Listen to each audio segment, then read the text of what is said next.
É o Novo Testamento de carreirinha. Hoje, Romanos capítulo 6.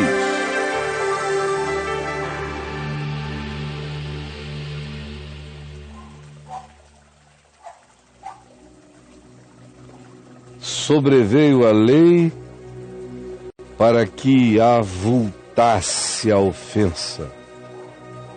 Mas onde abundou o pecado, superabundou a graça, a fim de que, como o pecado reinou pela morte, assim também reinasse a graça pela justiça para a vida eterna mediante Jesus o Cristo, nosso Senhor. Que diremos, pois? Permaneceremos então no pecado para que seja a graça mais abundante? Porque se onde abundou o pecado superabundou a graça, não deveria ser essa a lógica? Permaneceremos no pecado para que a graça seja mais abundante? Não, de modo nenhum. Como viveremos ainda no pecado?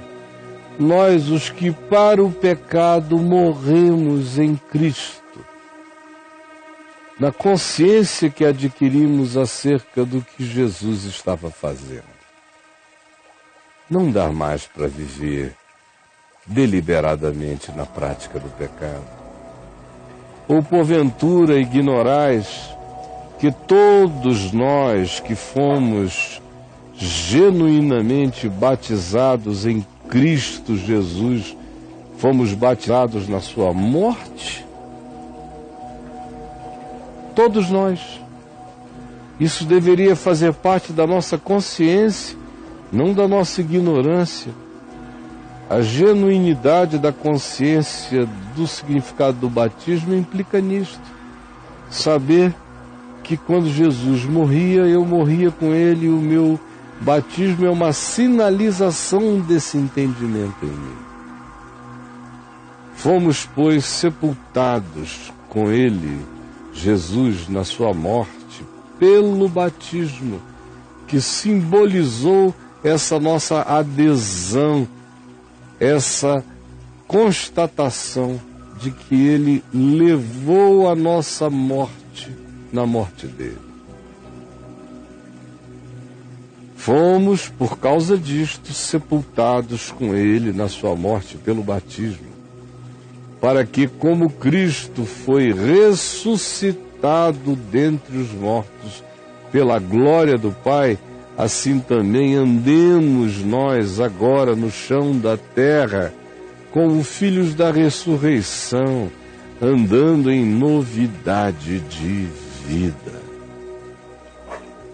Porque se fomos unidos com ele, Jesus, na semelhança da sua morte, certamente o seremos também na semelhança da sua ressurreição. Porque se fomos batizados no testemunho de que com ele morremos, o mesmo batismo carrega a simbolização e o testemunho de que para ele agora vivemos. Sabendo isto, que foi crucificado com ele o nosso velho homem, para que o corpo do pecado seja destruído pelas determinações superiores da consciência, e não sirvamos mais o pecado como se dele fôssemos e continuássemos a ser escravos. Porquanto quem morreu está justificado do pecado, assim como aquele que morreu já não deve mais nada em lugar nenhum. Portanto, se em Cristo você já morreu, o pecado morto deve estar na sua vida. Ora, se já morremos com Cristo, cremos que também com ele viveremos. Não apenas eternamente, mas viveremos no presente tempo, andando em novidade de vida. sabedores de que, havendo Cristo ressuscitado de entre os mortos, já não morre. Já não morre. Já não morre como nós também, se estamos nele. Não há mais retrocesso. A morte já não tem domínio sobre ele, nem terá domínio sobre nós. Pois quanto a ter morrido, de uma vez para sempre ele morreu para o pecado, mas quanto a viver, vive para Deus. Assim também conosco, mortos para sempre para o pecado e vivos para Deus em Cristo Jesus. Assim também vós considerai-vos mortos para o pecado, mas vivos para Deus em Cristo Jesus. Não reine, portanto, o pecado, porque não há lógica. Se ele está morto na sua vida, morto está na sua vida. Portanto, não o deixe reinar na sua vida, nas suas manifestações históricas, físicas, comportamentais, de maneira que digais: nós não resistimos ao poder das paixões na nossa existência. Por isso, obedecemos às compulsões apaixonadas. Não. Quem entendeu não aceita mais o reinado da compulsão apaixonada, dominando o coração, escravizando o ser. Portanto, não ofereçais cada um os membros do seu corpo, a sua fisicalidade, como instrumentos de iniquidade na história, usando o corpo como manifestação de pecado ávido e apaixonado e desenfreado. Mas antes, oferecei-vos a Deus como ressurretos. Ao invés de dizer: me oferecerei a vida como uma carne desvairada de paixões, se você está em Cristo, você diz: oferecer-me-ei a Deus como um ressurreto de entre os mortos, como quem saiu da morte, com poder sobre as paixões da morte. E ofereçais os vossos membros, o vosso ser, a vossa alma e o vosso corpo a Deus, como manifestação de bondade, de justiça, de pureza, de santidade, de equilíbrio, de domínio próprio, de soberania do Espírito Santo nas vidas de vocês. Porque o pecado, posta essa consciência na mente, o pecado não terá domínio sobre vós, pois não estáis debaixo da lei, e sim debaixo da graça.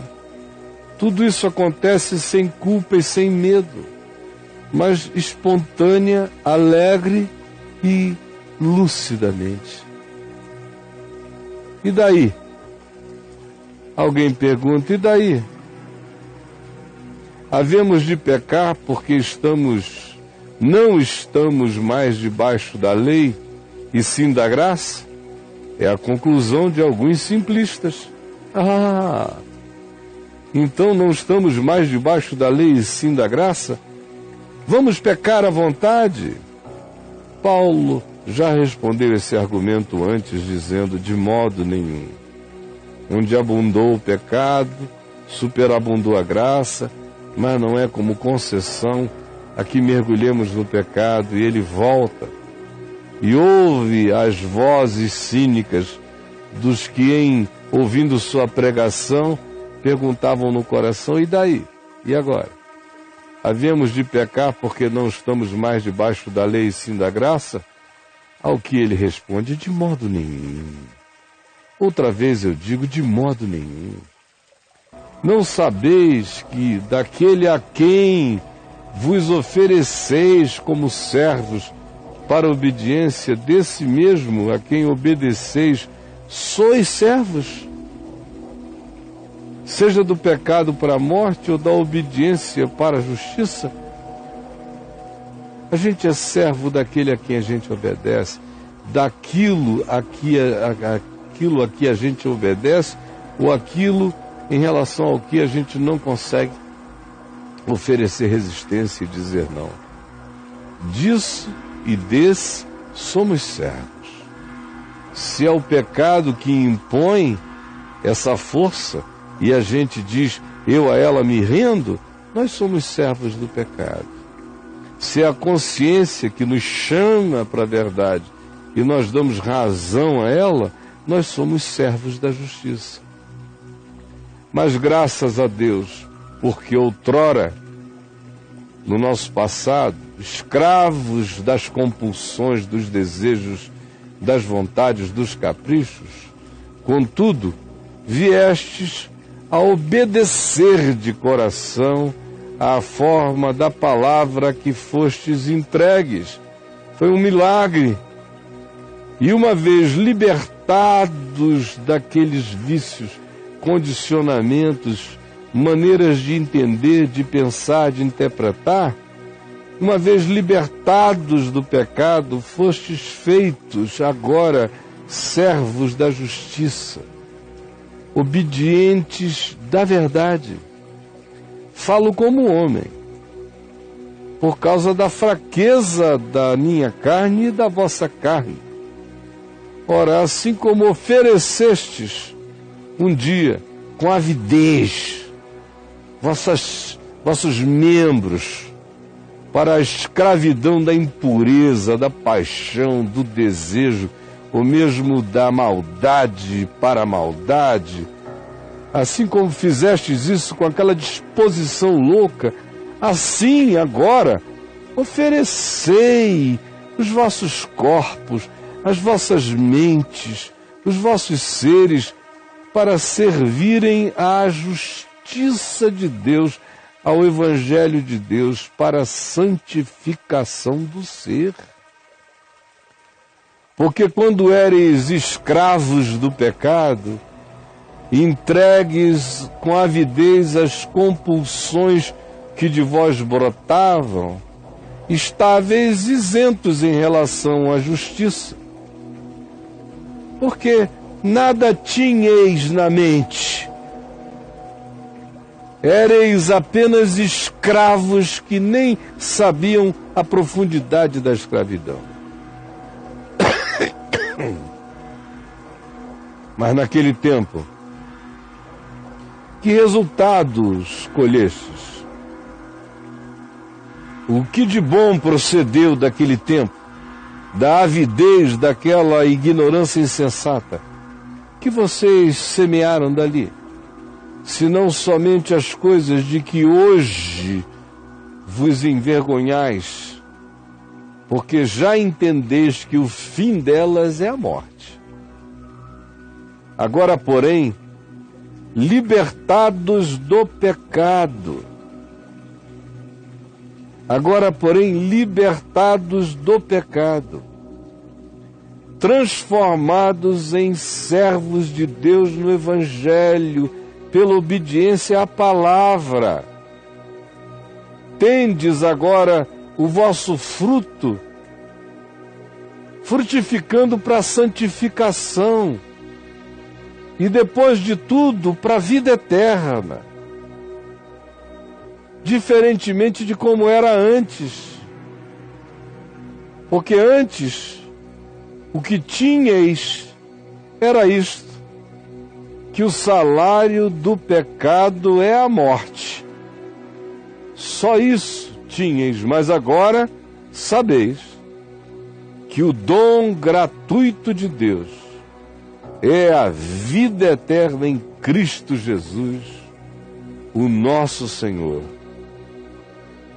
Agora, porém, libertados do pecado, transformados em servos de Deus, tendes o vosso fruto para a santificação e, por fim, a vida eterna, porque o salário do pecado é a morte, mas o dom gratuito de Deus é a vida eterna em Cristo Jesus, o nosso Senhor.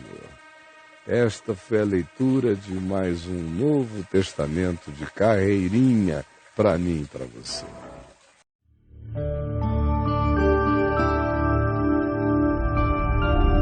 Vem me ver TV, o canal é você.